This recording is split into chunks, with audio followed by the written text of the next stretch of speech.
বিসমিল্লাহির রহমানির রহিম। আসসালামু আলাইকুম। হ্যালো ভাই ও বোনেরা, কেমন আছেন আপনারা? আজ আমি আপনাদেরকে একটা আজব গল্প শিরোমো, প্রেম নগরীর প্রেমের কাহিনী। এক রাজ্যে নাম ছিল প্রেমনগর। সে রাজ্যের রাজকুমারের নাম ছিল প্রেম। প্রেম দেখতেও যেমন সুন্দর ছিল, তেমনি সুশিক্ষিত ছিল। এই প্রেম ছিল তার বান্ধবী মালার সঙ্গে। প্রেম আর মালা যেন প্রেমে আবদ্ধ হয়ে এক সময়ে বিয়ে করে প্রথমে তারা খুব সুখ শান্তিতে বসবাস করতেছিল। রাজ্যে যেন সুখের বিনাশ ছড়িয়ে পড়তেছিল। সারা দুনিয়া যেন সুখী ভাব বইতেছিল। কিন্তু তাদের এই সুখ বেশি দিন সহ্য হতো না। প্রেমের মা তাদের এই সুখ সহ্য করতে পারল না। তার এই ছেলের বউয়ের সঙ্গে অবলীলা বা ভালোবাসার সম্পর্ক সে যেন মানতে পারছিল না। সে ভাবতেছিল, আমার ছেলে বুঝি আমার বুক থেকে দূরে সরিয়ে যায়।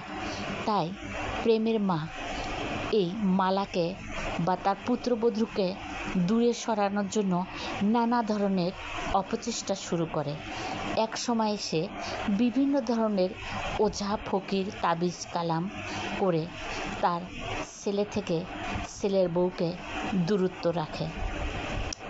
যখন তাদের দুজনের দূরত্বের অবসানের খেলা শুরু হয়, তখন মালা কিছুতেই প্রেমকে ছাড়তে চাইছিল না। কিন্তু প্রেম বিভিন্ন ধরনের পানি পড়া তাবিজ ওঝার মাধ্যমে মালাকে যেন সহ্য করতেই পারছিল না। এক সময় সে মালাকে তার জীবন থেকে বিচ্ছিন্ন করে, অর্থাৎ দেনমোহর বুঝিয়ে দিয়ে তালাক দেয়। তালাক দেওয়ার ঠিক 3 মাস পর প্রেম মালার পূর্ব স্মৃতিতে বিচলিত হয়ে পড়ে। সে তার যেন স্মরণশক্তি জাগিয়ে ওঠে। এটা আমি কি করলাম? আমি মালাকে চাই, মালা তো আমার, মালার তো কোনো দোষ নাই। কি করলাম আমি মালার কাছে যাব। মালা তুমি কোথায়? আমি তোমার কাছে যাব।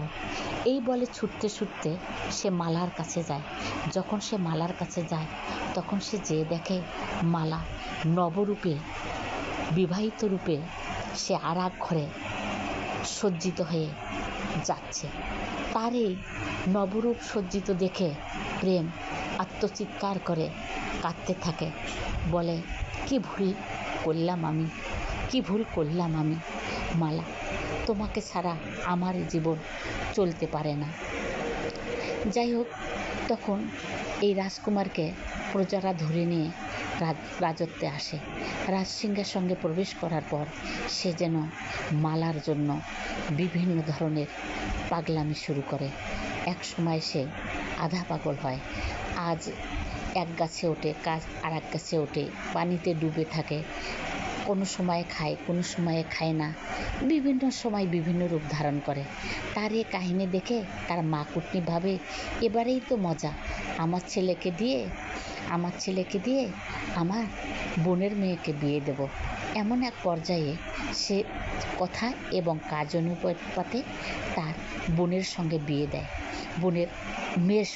দেয়।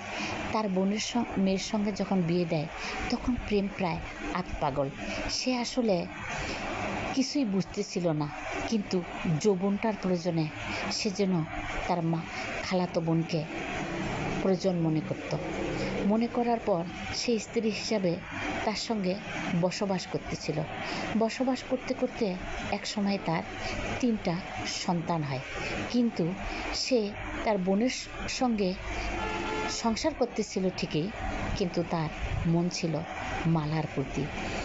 তার এই কাহিনী এবং তার এই উদাসীনতা তার দ্বিতীয় স্ত্রী বুঝতে পেয়ে সে যেন আস্তে আস্তে পাগল হয়ে যায়, উন্মাদ হয়ে যায়। সে বলে, আমি তো কোনো দোষ করিনি, আমার প্রতি কেন তুমি অবহেলা করবে? শুরু হয় দুজনের দাম্পত্য কলহ। এই কলহ এমন এক রূপ ধারণ করে যে তার খালাতো বোন নিজে তার স্বামীকে গলায় ফাঁস দিয়ে ফ্যানের সাথে ঝুলাতে ধরে। এ সময় পাশের ঘর থেকে মা চিৎকার করে এসে বলে, এটা তুই কি করিস, এটা তুই কি করিস, এটা ঠিক না। তখন বলে, আমার এই জীবনের কোনো প্রয়োজন নেই, কেন ও এরকম করতেছে, তাই আমি আগে ওকে মারব, পরে আমি নিজে মরব। যাই হোক, কথা অনুপাতে সে প্রেম এমনি তো পাগল, আরও গড়ায় আঘাত পায়। আঘাত পেয়ে সে পূর্ণ পাগল হয় এবং নির্জীব একটা মানুষ হয়। তাকে মেডিকেল ভর্তি করে দেওয়া হয়। প্রায় 2.5 বছর মেডিকেলে থাকার পর সে পূর্ণ পাগল হয়ে রাজ্যে ফিরে আসে। আর এদিকে এই যে বউ, প্রেমের দ্বিতীয় বউ, এ যেন রাক্ষসিনী হয়ে ওঠে, পুরো রাজ্য দখল করতে চায়। তার পুত্রর নামে সমস্ত জমি জমা লিখে নেয়। সে তার শ্বশুর শাশুড়ির উপর বিভিন্ন রকম অত্যাচার করে। অত্যাচারের সীমা একসময় অতিষ্ঠ হয়ে রাজা নিজেই নিজের জীবনকে শেষ করে দেয়।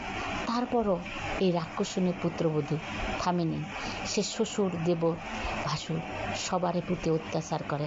একসময় অত্যাচারে অত্যাচারিত হয়ে সে নিজেই রাজ্য সেরে তার স্বামী, প্রেম এবং বাচ্চাকে নিয়ে অন্য এক জঙ্গলের মধ্যে চলে যায়। জানি না আজ তারা কেমন আছে, তবে তাদের এই কাহিনী চলমান এবং চলবে। ভালো থাকেন।